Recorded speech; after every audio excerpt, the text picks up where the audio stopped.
در دل یکی از خشک‌ترین سرزمین‌های جهان، بدون اینکه حتی یه رودخونه طبیعی داشته باشه، شبکه‌ای از رودخونه‌های زیرزمینی ساخته شده و میلیون‌ها لیتر آب به زیر زمین فرستاده میشه.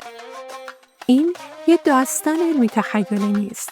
داستان شبکه آبرسانی در عربستان سعودی.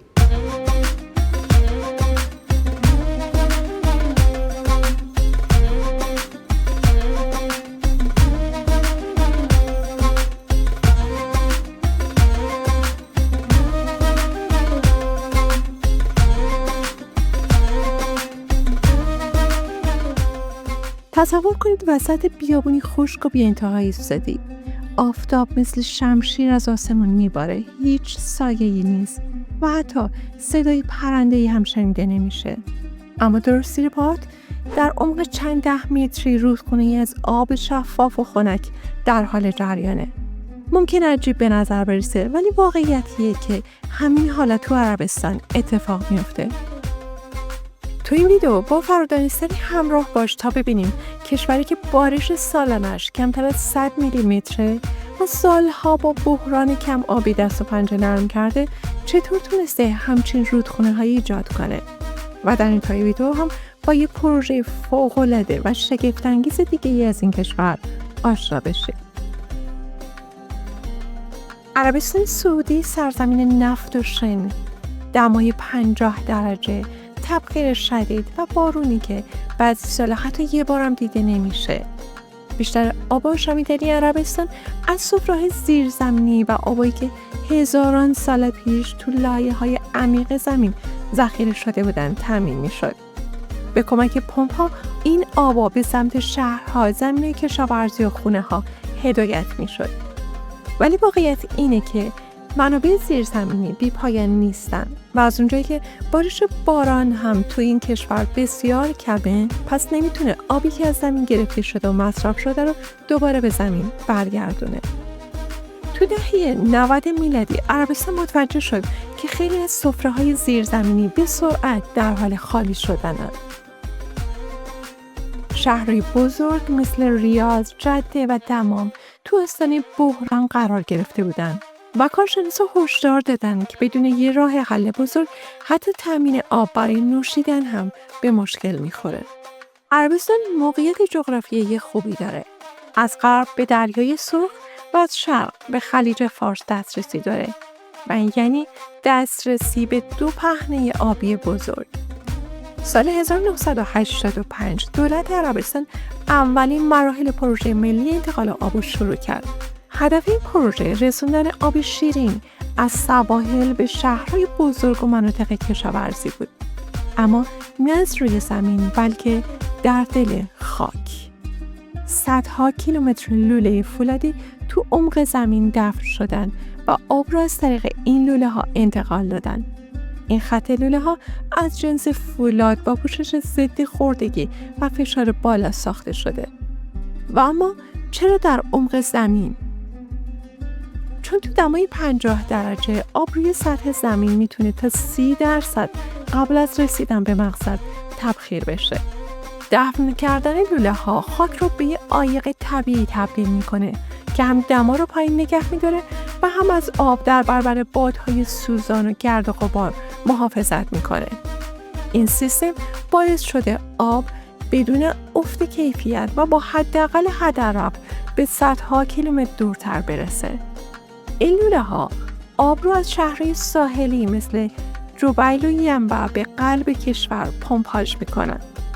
مسیرها به سمت ریاض، حائل، بریده، مدینه و حتی مناطق بیابونی جنوبی کشیده شده. پمپ‌های غول‌پیکر در طول مسیر جریان آب را حفظ میکنن. بعضی از این لوله ها اینقدر بزرگن که یه انسان میتونه به راحتی داخلشون راه بره. نتیجه ای شد که شهرهایی مثل ریاض که زمانی با بحران آب مواجه بود، حالا با لوله هایی که از خلیج فارس آب میارن میتونه نیاز میلیون ها نفر رو تامین کنه. شهرهایی مثل مدینه و حائل هم به شبکه متصل شدن. مزارع گندم، خرما و حتی سبزیجات تو بیابونا رشد کرده. فضای سبز تو شهرها گسترش داشته و هزاران شغل ایجاد شده. اما یه نکته مهم، این آب شورتر از اونیه که بشه ازش خورد. قبل از اینکه بریم سراغ راهکار این چالش، اگه تا اینجای ویدیو رو دوست داشتی لطفاً لایک کن.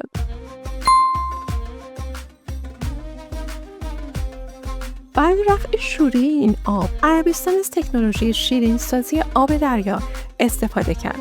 درست در نزدیکی سواحل تأسیسات بزرگی ایجاد کرده که آب شور دریا رو میگیره و با روش‌هایی مثل تبخیر حرارتی و اسموز معکوس نمک و ناخالصی ها رو جدا میکنه. علت این که عربستان شیرین سازی آب رو تو همون ابتدای مسیر انجام میده اینه که اگه آب دریا رو وارد لوله ها کنه، نمک اون باعث خوردگی شدید لوله ها میشه و پمپ ها هم آسیب میبینن. پس برای اینکه کیفیت آب بالا بره و هزینه‌های نگهداری تجهیزات هم پایین بیاد، شیرین سازی رو تو همون ابتدای مسیر انجام میده. نتیجه میلیون ها لیتر آب تازه و آشامیدنی آماده میشه برای سفر صدها کیلومتری به قلب بیابون. البته باید اینم بدونیم که شیرین کردن آب دریا پروژه پرچالشیه. این کار انرژی زیادی مصرف میکنه. عربستان سالها با سوزوندن نفت یا گاز این انرژی رو تامین میکرد که البته هم گرون بود هم آلودگی بالایی داشت. برای حل این چالش از فناوری اسموز معکوس استفاده کرده که مصرف انرژی کمتری داره و در کنارش پروژه‌های جدید با نیروگاه‌های خورشیدی و بادی هم پیاده سازی کرده. یه چالش مهم دیگه آلودگی زیست محیطی ناشی از نمکه. پساب شیرین سازی و در واقع پساب نمک آب بسیار شور و داغیه که اگه مستقیم به دریا برگرده میتونه اکوسیستم دریایی رو تخریب کنه. آب شیرین کنه رأس الخیر عربستان یکی از بزرگترین آب شیرین کنه جهانه که در کتاب گینس هم ثبت شده. قبل از اینکه بریم سراغ یه پروژه جذاب دیگه تو عربستان، نظرت در مورد این سیستم آبرسانی چیه؟ لطفاً تو کامنت ها بنویس. در سال 2021 تحت رهبری پادشاه عربستان سلمان بن عبدالعزیز و با هدایت ولیعهد محمد بن سلمان، عربستان پروژه بلند پروازانه دیگه‌ای به اسم پروژه سبز عربستان رو شروع کرد. هدف کاشت 10 میلیارد درخت در سراسر کشور، ایجاد کمربندهای سبز برای مقابله با بیابان زدایی، کاهش گرد و غبار و بهبود کیفیت هوا. توی این پروژه آب لوله‌های زیرزمینی به طور هوشمندانه‌ای به محل کاشت درخت‌ها هدایت میشه.